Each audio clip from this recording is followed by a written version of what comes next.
రాజమౌళి నాగాస్విన్ని మించిన దర్శకుడు అంటే అవుననే చెప్పాలి. సంగీతం శ్రీనివాస్ నెల్లూరు జిల్లా గూడూరులో పుట్టారు.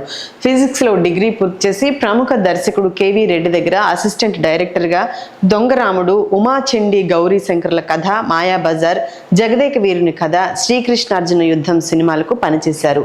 నీతి నిజాయితీ సినిమాతో దర్శకుడుగా మొదలుపెట్టి రెండో సినిమా తరం మారిందితో నంది అవార్డు అందుకున్నారు. ఆ తర్వాత ప్రేక్షకులను అబ్బురపరిచేలా కమల్ హాసన్తో పుష్పక విమానం అనే మూకీ సినిమా, గ్రాఫిక్స్ లేని కాలంలో మరుగొజ్జు పాత్ర, ప్రధానంగా అపూర్వ సోదరులు, ఇవే కమల్ హాసన్ ప్రధానంగా 4 చిత్రాలలో నటించారు. మైకిల్, మదన కామరాజు, బాలకృష్ణతో ఆదిత్య 369 లాంటి సైంటిఫిక్ టైం ట్రావెల్, భైరవ ద్వీపం లాంటి సోషల్ ఫ్యాంటసీ చిత్రాలను కూడా తెరకెక్కించారు.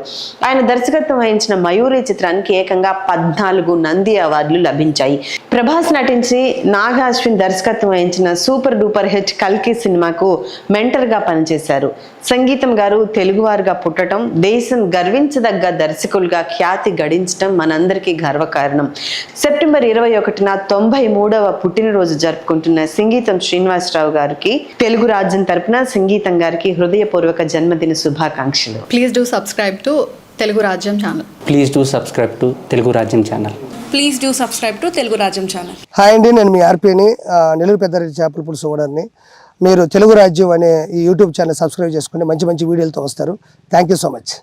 Hi people, I'm Sonakshi Verma and you please watch Telugu Rajyam and please subscribe to the channel.